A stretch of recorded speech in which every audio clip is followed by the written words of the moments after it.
Welcome into the College Football Daily. It is Monday, June 27th. I'm Colin Kennedy, joined by Bud Elliott of 24/7 Sports, CBS Sports, and the Cover 3 podcast, here to talk some offensive line. And why? I put out a feature story at 24/7, and Bud, when I host these shows, I kind of like to pull the curtain back for the listeners at home so they get a sense of why we do these things. The other day, I was on the phone with a friend. We were talking college ball as we normally do, and he brought up subtly to me, hey, how many people do you think actually like their offensive lines this year? And off the top of my head, in the heat of the moment, I genuinely could not name more than 3 or 4 teams. It was kind of a dumbfounding question.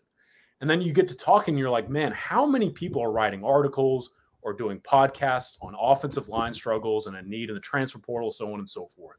So then I hit you up because you are even more of a roster in-depth guy as much as I am. And you hit me back with, that's a pretty good question. And so I think this is a really fascinating topic, and it's why I not only put an article together, but we're going to talk about offensive line today. Colin, glad to be on. I really appreciate you having me. We do all this offseason content, and we do all this transfer portal stuff, and you look at all of our sites in the 24/7 Sports Network, and a lot of them are, hey, we still need an offensive tackle, and I'm thinking, that ain't going to happen in the transfer portal because everybody needs an offensive tackle, and like Bama is out there taking an offensive tackle from Vanderbilt, which should tell you, no offense to Vanderbilt, and like you can be a good player and come from Vandy, but if that's like one of the top offensive tackles on the market, that's a pretty big deal. You saw the frenzy, right? That Georgia's backup offensive tackle created, Marius Mims, when he jumped in the portal. Miami and FSU fans were just falling all over themselves to try to get him, and he ultimately ends up going back to UGA. So there's not a lot of quality offensive line help in the portal relative to the need. But when I was doing the summer school series on Cover 3, I would take and make a little mental note. Oh, actually, this guy or the expert for this team said, the offensive line should be pretty good, or at least okay. Because a lot of people are like, questions about the offensive line. I don't know. We only had 7 linemen healthy for spring, so weren't really able to run a true 2 deep and couldn't really do a true spring game. So it's always fun to talk about it. It's really interesting, especially going into this year. I'm not great at math, but I tried my hand at it, and I saw that roughly 18% or more of NFL draft picks in 2022 are offensive linemen. And then you factor in graduating, seniors, retirees, transfers. Like, there's a lot of turnover across the country. And those at home are going to be able to see the full list at 247sports.com in the article. But I want to then pivot and go to the teams who didn't make the list. And because I think they're really good examples of what we did here and why we had to do it, and then how we did it. So real quick, Bud, 3 teams that didn't make it I wanted to put in. Ironically, they're all from the SEC. Ole Miss, Auburn, and Alabama. Quick rundown of each one. Ole Miss should have a really solid starting 5. But they struggled at times last year, and the depth there is a serious concern. So I don't know that Ole Miss's staff is completely comfortable as it stands today. Auburn's got a ton of returning experience. In fact, like 3 super seniors, and they have Keandre Jones, who's playing at a second-team All-SEC level. But all those seniors not only basically missed the spring, but I don't know that the fan base necessarily loves that line put together as it currently is, even with all that experience in place. So that's a fascinating concept that kind of forced Auburn off the list, and then Alabama. On paper, just as Auburn has experience, Alabama has talent. But more often than not, last year, Alabama was struggling on the offensive line. It was a negative storyline more than a positive. And then you lose Evan Neal to the NFL draft, and I don't know that Alabama could have made this list. And so I think each one of these are unique situations that kind of tell you the tale of what the landscape is along the offensive line in college football today. And it's a little bit of a relativity scale too, right? Like, would other teams feel good about Bama's offensive line if they had Bama's offensive line? Absolutely. But it's Alabama, so you can't necessarily feel great. I mean, I guess you could in theory, but most times you're not going to feel great about every single position. So I would agree with you. I think there's still a lot of unknowns on that Alabama offensive line. And for Auburn, if they're going to have to stay healthy because they have not recruited the position all that well in recent years. And they've had some coaching staff turnover and some injury issues. So we'll have to see how they do there. So speaking of these SEC teams, I want to kind of go conference by conference as much as we can in this podcast. And I want to, of course, start with the SEC and the teams who did make it. Georgia, Arkansas, Texas A&M were the 3 programs that really stood out to me right now. I think that these are three teams who should be able to lean on their offensive lines, even with some questions along the roster. And if they can, they could do some really special things in the conference. Yeah, I think Georgia really might. They could have the best offensive line in the country this year. I'm not saying they will, but they have the pieces potentially that they stay healthy and then they blend. They obviously lose Jamari, and they also lost Justin Schaefer to the NFL, but you have Broderick Jones. Maybe Micah Morris can step in there. You kept Amarius Mims on the roster. You have Xavier Truss on that team. They've recruited this position extremely well, and I'm excited to see Georgia just maul people up front this year, in addition to the fact that they could run some 3 tight end sets as well. So that could be a whole lot of beef on the field for the Dogs. Very intriguing group for the Bulldogs, defending national champions, having all that continuity on the offensive line. Even after losing 2 really good players, that's rare, and it's quite the luxury for Kirby Smart and crew.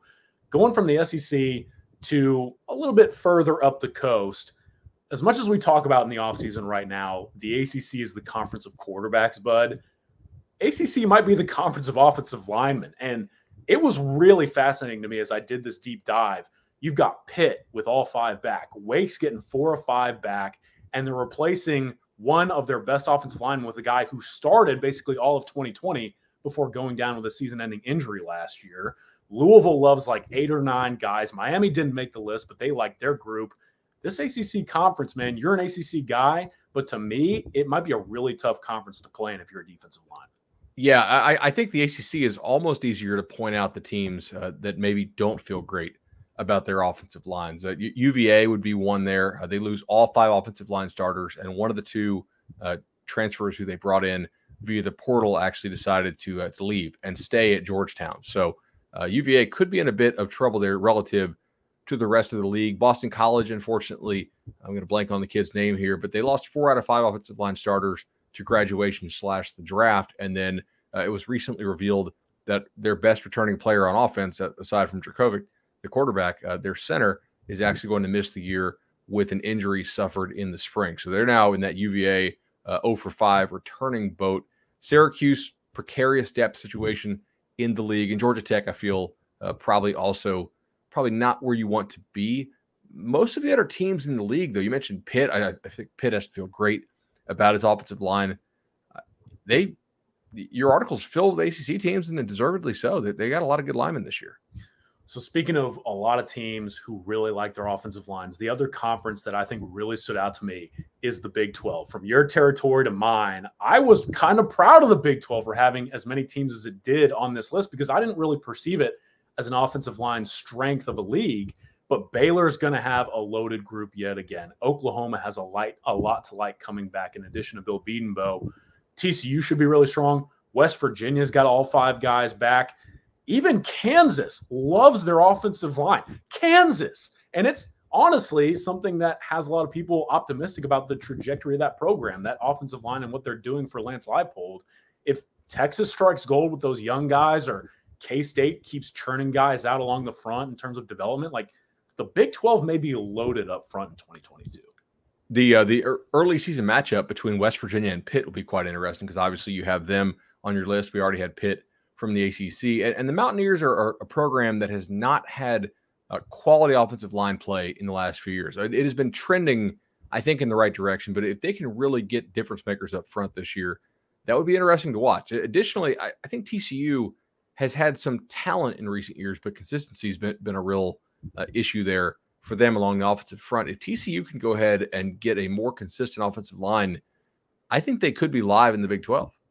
All right, we're back here with Bud Elliott talking offensive lines and the programs who actually like their fronts going into 2022. And I want to go out west because it's kind of intriguing. This was a conference that I struggled with a little bit in terms of teams who actually like what they have.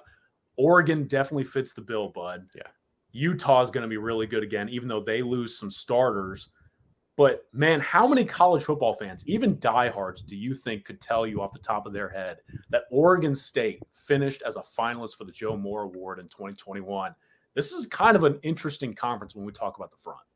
So this is an interesting league. We did our coaching contender draft on Cover 3 podcast recently, and I kept my offensive line spot open. Thought I had a sleeper there and did. I took Oregon State's offensive line coach. He's done a great job out there. I'm excited to see, what do you think Bo Nix does in a league with lesser defensive linemen and a whole lot better offensive line, I think, at Oregon than he ever had at Auburn. I'm not totally ready to write off Bo Nix. Maybe I should be. Maybe I'll look foolish for this. But maybe he does really well with that expectation of protection behind that Oregon offensive line.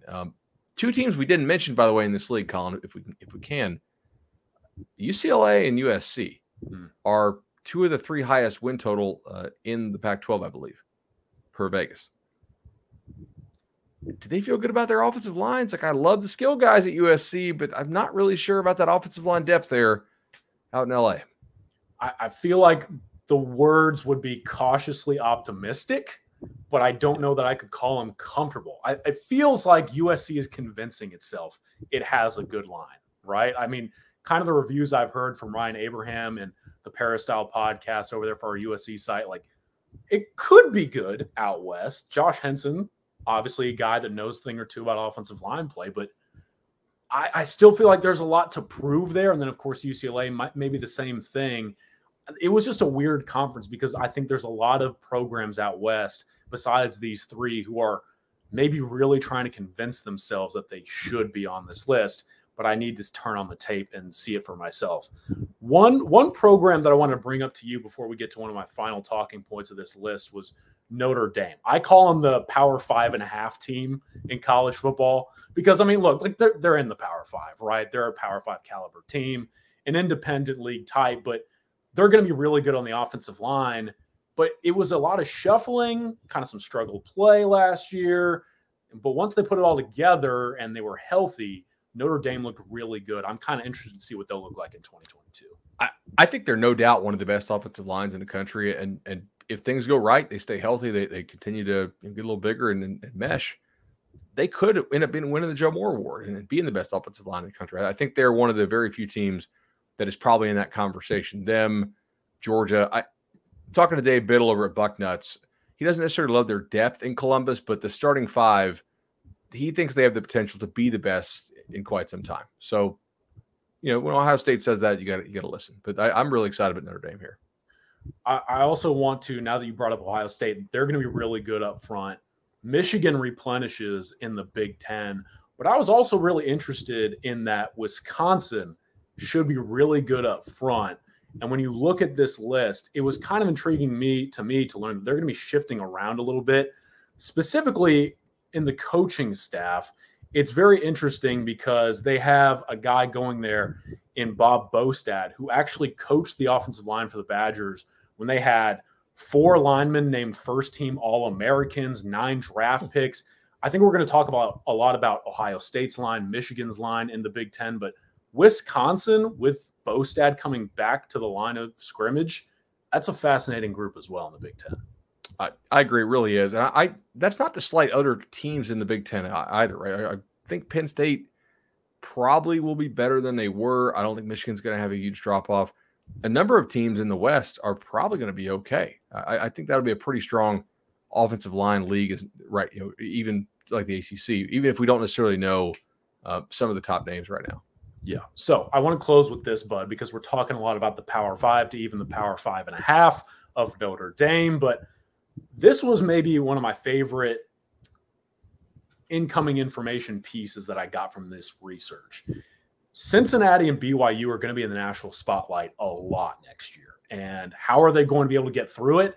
It looks like by leaning on their offensive line. Cincinnati is getting all 5 of their guys back, and 3 of them were first-team All-AAC selections last year. And then BYU, again, I'm not great at math, but they're going to be like, on average, 6'5" and 305 pounds up front across the board. Cincy and BYU could make a lot of noise next year, and it seems like that front 5 for each team could help them do so. Yeah, a lot of people would forecast Cincinnati for a drop-off as an overall team, and I'm certainly one of them. But if they don't fall back quite as much, or even if they somehow maintain that level of play, I think a lot of credit will be due to that offensive line for keeping rushers off. Remember, the quarterback's going to be there and allowed them to hit explosive plays. Well, I'm very interested to see what these front lines look like in 2022. But, Bud, this was a lot of fun, man. I really appreciate you hopping on. You at home should check out Bud Elliott on Twitter and check out Cover 3 Podcast wherever you get your podcast. Subscribe, like them on YouTube, subscribe to their YouTube channel as well. Check out our brand new 24/7 Sports YouTube channel. Subscribe to that. And then, of course, head to 247sports.com for this full article and a whole lot more. Bud, thanks, man. Appreciate it. Enjoy it, buddy.